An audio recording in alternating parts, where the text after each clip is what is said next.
안녕하세요. 네, 저희가 한 주 쉬었다가 만나니까 더 두 배로 더 반가운 것 같습니다. 네, 어제 그제는 어린이날이었죠. 여러분 어린이날 자녀들에게 선물 많이 주셨습니까? 또 혹시 나는 받았다. 받으신 분들도 계실 것 같은데요. 네, 5월 달이 되면은 가정의 달이라고 하죠. 어린이날도 있고 어버이날도 있고 부부의 날도 있고 그래서 참 행복하고 좋은 달인데 보릿고개처럼 네, 조금 어렵기도 합니다. 네, 저는 네, 네, 공감하시는 분들이 많으시네요. 네, 저는 이제 개인적으로 오늘 좀 제가 개인적으로 자회 이야기를 좀 하려고 합니다. 저는요 두 아들을 두었습니다. 제가 첫 아이를 낳았을 때요. 되게 난산이었어요. 왜냐하면 의사 선생님께서 제가 키가 작잖아요. 여러분 보시다시피. 그래서 3kg가 넘으면 자연분만을 하기 어려울 것 같습니다. 근데 저는 이제 목표가 자연분만이었거든요.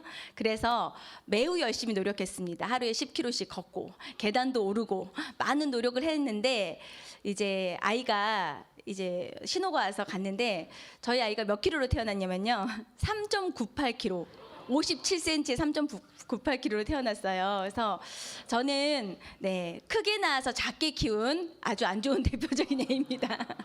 네, 아이가 크다 보니까 되게 진통을 많이 했고요. 그리고 진통을 많이 하고 나중에는 이제 너무 위험해서 수술로 아이를 낳게 됐는데요. 진통도 많이 하고 응급수술을 하다 보니까 보통은 뭐 이게 금방 근데 저는 좀 오랫동안 병원을 입원을 하게 됐어요.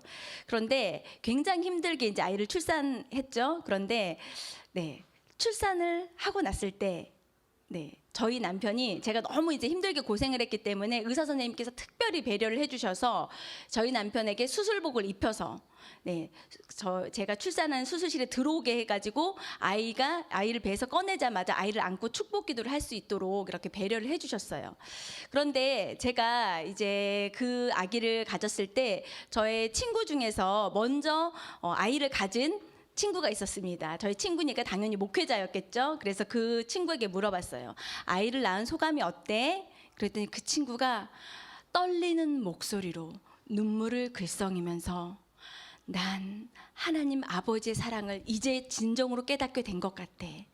아이를 낳는 순간 내가 이 아이의 아버지라는 것만으로 너무 가슴이 떨리면서 사랑이 샘솟았대요. 그래서 그 다음부터는 내가 기도를 할 때 하나님 아버지, 내가 부족한 인간인데도 이 아이를 향해서 이렇게 사랑하는데 우리 하나님께서 나를 얼마나 사랑하실까, 그걸 생각하니까 가슴이 너무 떨려서 하나님 아버지라는 말을 맺기도 전에 눈물이 난다, 이렇게 이야기를 하더라고요. 그래서 너무 감동적이어서 우리 남편도 특별히 이 수술실에서 배를 가르고 이 꺼낸 아이를 보았으니 어떤 느낌일까 기대를 했습니다. 그래서 저도 한번 묻고 싶습니다. 가장 최근에 아이를 낳은 경험이 있는 류성은 집사님에게 묻고 싶습니다. 네, 류성은 집사님, 처음 이도를 품에 안았을 때 어떤 느낌이셨나요? 사랑하는 아들이랑 사랑하는 저를 닮은 이 세상에 태어난 아이를 사랑으로 키워야겠다. 사랑으로 키워야겠다.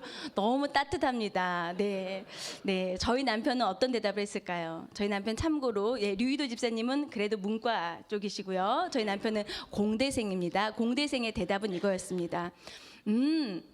내가 애를 태어나는 거 봤는데 애를 수술실에서 무 뽑듯이 뽑더라.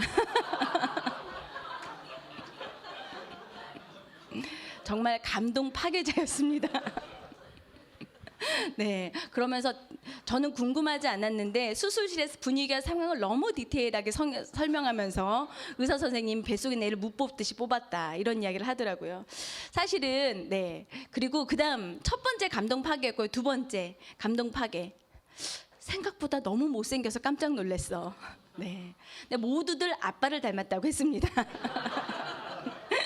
네, 네, 여러분 다들 이제 이 자리에 자녀를 낳아 보신 분도 계시고 아직 낳지 않은 분들도 계시지만요, 여러분 자녀를 낳아 보니까 자녀를 낳는 순간 바로 뿅 하고 엄마가 되고 아빠가 되시던가요?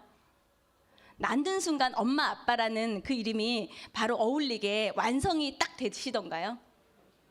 그렇지 않았죠. 네. 낳는 순간이 시작이었습니다. 저는 여전히 엄마라는 이름에 합당하지 못한 것 같고요. 또 계속 엄마가 되어가는 중이지 않나라는 생각이 듭니다. 오늘 저희가 아직 말씀을 읽지 않았는데요. 오늘 하나님께서 저희에게 주신 말씀은 신명기 6장 4절에서 9절 말씀입니다. 이 말씀은 쉐마 이스라엘이라 해서 가정교육에 대해서 가장 성경에 나와 있는 가장 기본이 되는 말씀입니다. 이 말씀을 저희가 한번 함께 읽겠습니다. 시작. 이스라엘아 들으라. 우리 하나님 여호와는 오직 유일한 여호와이시니 너는 마음을 다하고 뜻을 다하고 힘을 다하여 내 하나님 여호와를 사랑하라. 오늘 내가 내게 명하는 이 말씀을 너는 마음에 새기고 내 자녀에게 부지런히 가르치며 집에 앉았을 때든지 길을 갈 때든지 누워 있을 때든지 일어날 때든지 이 말씀을 강론할 것이며 너는 또 그것을 내 손목에 메어 기울을 삼으며 내 미간에 붙여 표로 삼고 또 내 집 문설주와 바깥문에 기록할지니라. 네. 여러분, 이 부모가 되었을 때요, 여러분은 어떤 결심했습니까? 아까 그 류성은 집사님 해주신 말씀처럼 정말 사랑으로 잘 키워야겠다. 또 신앙이 있는 부모니까 내가 정말 신앙으로 잘 키우겠다. 하나님의 자녀로 잘 키워야겠다. 이러한 거룩한 결심을 하였습니다. 그리고 그때 하지 않았더라도 지금 신앙이 있는 부모로서 여러분은 모든 마음속에 내가 이 자녀를 정말 잘 키워야겠다라는 결심이 있으실 겁니다. 그렇다면 이 자녀들을 어떻게 하면 신앙으로 잘 키울 수 있을까? 오늘 본문에서 그거에 대해서 가장 기본적인 원칙을 말해주고 있습니다. 어떻게 하면 신앙으로 잘 키울 수 있을까요? 네. 우리가 먼저 좋은 신앙인이 되어야 합니다. 좋은 신앙이 되어야 합니다. 저희 5절 말씀에 이렇게 나와 있습니다. 너는 마음을 다하고 뜻을 다하고 힘을 다하여 내 하나님 여호와를 사랑하라. 이 부모들에게 어떻게 자녀 교육을 하라고 하시는 말씀 이전에 가장 먼저 하신 말씀은 마음을 다하고 뜻을 다하고 힘을 다하여서 하나님을 사랑하라 라고 명령하고 있습니다. 우리가 좋은 믿음의 부모가 되기 위해서, 그리고 좋은 신앙 교육을 하기 위해서 우리가 가장 먼저 해야 될 것은 우리가 먼저 전심을 다해서 주님을 사랑해야 합니다. 그리고 두 번째 있습니다. 6절 말씀이 있습니다. 6절 말씀 저희 다시 한번 읽어보겠습니다. 시작. 내게 명하는 이 말씀을 너는 마음에 새기고. 네, 두 번째로는요, 우리가 하나님의 말씀을 마음에 새겨야 합니다. 마음에 새기기 위해서 어떻게 해야 될까요? 말씀을 들어야 하고 읽어야 하고 묵상해야 되고 암송해야 됩니다. 여러분, 우리가 하나님을 사랑하라고 했는데요, 사랑하라. 여러분, 배우자를 사랑하시죠? 사랑한다면요, 그 사람이 무엇을 원하는지 알아야 합니다. 나의 일방적으로 그 사람을 사랑할 수 없습니다. 그 사람이 좋아하는 방식으로 사랑해 줘야 됩니다. 우리 5가지 사랑의 언어 있잖아요. 나는 이 사람에게 내가 원하는 방식이 그 사람이 원하는 방식이 아닐 수도 있습니다. 그렇기 때문에 사랑한다면 그 사람이 무엇을 좋아하는지, 이 사람은 어떠한 것을 싫어하는지, 이 사람이 지금 어떤 상황에 있는지, 이 사람의 마음은 어떤지, 이 사람은 어떠한 가정사를 가지고 자라났는지, 이 사람의 꿈은 무엇인지, 이 사람이 나에게 무엇을 바라는지, 이 모든 것을 알아야 합니다. 이것을 알기 위해서, 하나님을 사랑하기 위해서는 우리가 하나님의 말씀을 읽어야 할 뿐만 아니라 그것을 우리 마음에 새겨야 됩니다. 우리 마음 가운데 하나님의 뜻이 온전히 심겨져 있을 때 그것이 자동적으로 흘러나오게 되어 있습니다. 이렇게 하나님을 사랑하고 하나님의 말씀을 새긴다면 세 번째로 7절 말씀에 나와 있습니다. 7절 말씀 저희가 함께 읽겠습니다. 시작. 내 자녀에게 부지런히 가르치며 집에 앉았을 때든지 길을 갈 때든지 누워 있을 때든지 일어날 때든지 이 말씀을 강론할 것이며.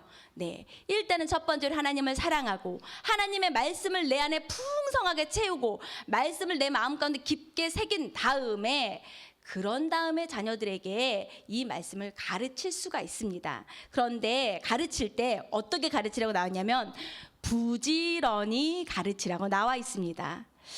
네, 저희가요 이제 모든 게 전문화 시대가 되었어요. 그러다 보니까 예, 약은 약사에게, 뭐 진료는 의사에게, 그래서 교육은 교육기관에게 이렇게 맡기는 분위기가 많습니다. 그래서 많은 부모님들이 우리 아이를 일주일에 한 번 교회학교에 보냄으로써 신앙교육을 다 했다라는 착각을 하시는 분들이 굉장히 많습니다. 그런데 그것으로 되지 않습니다.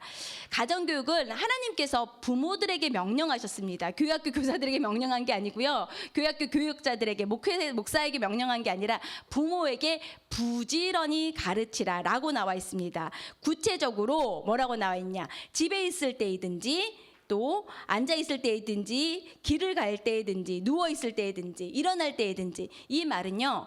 언제나 어디서나 가르치라는 의미입니다. 여러분 이제 가정교육을 잘하기 위해서 신앙을 자녀들에게 잘 물려주기 위해서 거룩한 결심으로 가정 예배를 드리기로 결단하신 가정들이 꽤 많이 있으시더라고요. 그런데 저는 개인적으로 가정 예배 드리시면서 잠언으로 가정 예배 드리시는 분들 조금 별로 추천하지 않습니다. 왜냐하면요, 잠언으로 가정 예배를 드리다 보면은 일단 훈계를 하게 됩니다. 네, 분위기가 안 좋아집니다. 가정 예배 분위기가 안 좋아집니다. 저희가요, 부지런히 가르쳐라. 앉아 있을 때든 누워 있을 때든 일어날 때든 길을 걸을 때든 가르치라는 말은요, 딱 예배 시간 구별된 그 시간에만 가르쳐라는 의미가 아니라 삶 가운데서 가르쳐야 한다는 말입니다. 우리 자녀들에게 가르치며 말이 힘이 있을까요? 보여주는 것이 힘이 있을까요? 보여주는 게 힘이 있습니다. 네, 자녀들은 부모의 등을 보고 자랍니다. 등이 자녀들에게 본보기입니다. 아기 때는요, 엄마 아빠 등에 업혀서 아이가 등에 기대서 살아갑니다. 그리고 조금 더 크면요, 아장아장 걷게 되면요, 애들이 엄마 등 뒤에 숨어서 우리 가정을 벗어나서 세상이 어떻게 되는지, 어린이집은 어떤지, 유치원은 어떤지, 학교는 어떤지, 사회는 어떤지 엄마 등 뒤에 숨어서 기웃기웃 거리면서 세상을 향해서 한 걸음씩 한 걸음씩 나가게 됩니다. 그런데 어느 순간부터 이 자녀들이 부모를 등 뒤에 두고 이 세상에 나아가게 됩니다. 그런데 이렇게 나아갈 때는요, 어떻게 나아가냐? 부모가 등 뒤에서 엄마가 이 세상을 어떻게 살아왔는지 본대로 이 자녀가 나아가게 되어 있습니다. 네, 여기 저희 신경이요, 거울 신경이 있다고 하죠. 저는 제가 개인적으로 기독교 교육을 전공했고 또 오랫동안 교회학교 사역을 해왔습니다. 근데 놀라운 깨달음이 있습니다. 네, 아이들이 어렸을 때일수록요, 이목구비는 아빠를 닮았을지라도 표정은 엄마를 닮은 경우가 많습니다. 왜냐하면 거울 신경이 있기 때문에 엄마의 표정을 아이가 담습니다. 엄마가 집에서 많이 웃으시면요, 애가 많이 웃어요. 엄마가 특이하게 웃을 때 한쪽 눈을 찡그리면서 웃으면 애가 그렇게 웃어요. 그걸 많이 닮아요. 그리고 엄마 아빠의 말투를 아이가 담습니다. 네, 그렇습니다. 그렇기 때문에 애들에게 예쁜 말 써야지 라고 하면서 부부간에 예쁘지 않은 말 쓰면 애들이 닮아갑니다. 저는 이제 결혼을 해가지고 저희 남편에게 올바르진 않지만 오빠라는 표현을 많이 썼어요. 오빠, 오빠 이렇게요. 근데 제가 잠자리에 누워서 있는데 저는 예민한 편이거든요. 저희 남편은 하나님께서 은혜를 주셔 눕자마자 깊은 수면에 빠지는 은혜가 있습니다. 그리고 그 수면에 들었다는 것은 바로 소리로 증명합니다. 그러면 제가 네, 오빠 코 좀 골지 마세요 이렇게 깨워요. 근데 어느 날은 가만히 누워 있는데 저희 4살짜리 아들이 남편을 툭툭 치면서 오빠 코 좀 골지 마세요. 네, 아이들이 기가 막히게 배웁니다. 그래서 우리 아이들이 가르친 것만 배우는 것이 아니라 본 것을 배웁니다. 들은 것을 배웁니다. 우리 엄마 아빠가 이 땅을 살아갈 때 무엇을 가장 소중히 여기는지, 무엇에 물질을 쓰는지, 무엇에 시간을 쓰는지, 어떤 원칙을 가지고 살아가는지, 힘들고 어려운 순간이 있었을 때, 그리고 인생의 중요한 선택일 때 어떻게 결정을 내리는지를 우리 자녀들이 보고 있습니다. 우리 등 뒤에서 보고 있습니다. 여러분들은 우리 자녀들에게 어떠한 모습을 보여주고 있습니까? 우리 자녀들은 등 뒤에서 우리 어떤 모습을 보고 있을까요? 우리 엄마 아빠가 인생의 중요한 순간에 기도하고 있는 모습을 보고 있을까요? 우리 엄마 아빠가 하나님을 정말 사랑하고 있는 모습을 보고 있을까요? 우리 부모가 되었다면 우리 자녀들에게 어떠한 본보기를 보여주고 있는지를 한번 생각해 보았으면 좋겠습니다. 제가 처음에 여러분에게 말씀드렸습니다. 부모가 된다고 해서, 아이를 낳았다고 해서 자동으로 엄마, 아빠라는 이름을 얻게 되지만 그 이름에 자동으로 완성이 되는 건 아닙니다. 특별히 부모, 어머니, 아버지라는 이름은 하나님께서 우리에게 주신 아주 귀하고 복되고 거룩한 이름입니다. 자녀들은 하나님께서 우리에게 주신 가장 소중한 선물입니다. 이 선물을 우리가 어떻게 받아야 하고 우리가 그 이름에 어떻게 합당하게 살아가야 할지를 우리가 고민했으면 좋겠습니다. 그래서 우리 자녀들 어린이날 아마 부모님들이 다 선물을 주셨을 거예요. 그런데 우리 아이들에게 선물을 주는데 우리 아이들에게 필요한 선물 주는 것도 좋지만 또 우리 아이들이 좋아하는 거, 원하는 선물 주는 것도 좋지만 우리 하나님께서 우리에게 바라시는 것은 가장 좋은 신앙의 본보기를 우리 아이들에게 선물로 주었으면 좋겠습니다. 항상 기도하는 엄마, 하나님을 신실하게 잘 섬겼던 엄마, 항상 하나님을 정말 예배했던 우리 아빠, 다른 그 어떠한 것보다 하나님을 사랑하였던 그 본보기를 보여줄 수 있는 그런 우리 모든 3040 부부 공동체가 되기를 주님의 이름으로 축원합니다. 이 시간에는 저희가 함께 잠깐 기도했으면 좋겠습니다. 사랑이 많으신 하나님 아버지, 하나님 우리에게 엄마, 아빠, 부모라는 거룩한 이름을 허락하여 주시니 감사합니다. 하나님, 이 이름은 가장 축복된 이름이자 사명의 자리임을 아버지 앞에 고백합니다. 우리가 하나님 아버지를 닮은 아버지, 하나님 아버지의 사랑을 닮은 그 사랑을 닮은 어머니가 되게 하여 주시옵소서. 그러기 위해서 먼저 하나님을 가장 많이 사랑하길 원합니다. 마음을 다하여서, 힘을 다하여서, 뜻을 다하여서 주님을 사랑하길 원합니다. 그렇게 주님을 사랑합니다. 주님, 날마다 주님을 더욱더 사랑하는 우리가 되게 하여 주시옵소서. 그리고 하나님을 사랑하기 때문에 하나님의 말씀을 가까이 하고 말씀을 내 마음에 가득 채우기를 원합니다. 말씀의 다스림을 받기를 원합니다. 그래서 그 말씀으로 살아가게 하여 주시옵소서. 하나님을 사랑하고 말씀에 순종하는 삶의 본을 보이는 모든 우리 3040 부부 공동체가 되게 하여 주시옵소서. 이렇게 살아갈 때 우리 가정에 하나님의 참된 다스림이 있으며 하나님의 인도하심이 있으며 하나님께 주신 축복이 날마다 넘쳐가는 우리 모든 가정 되게 하여 주시옵소서. 감사드리며 예수 그리스도 이름 받들어 기도드리옵나이다. 아멘.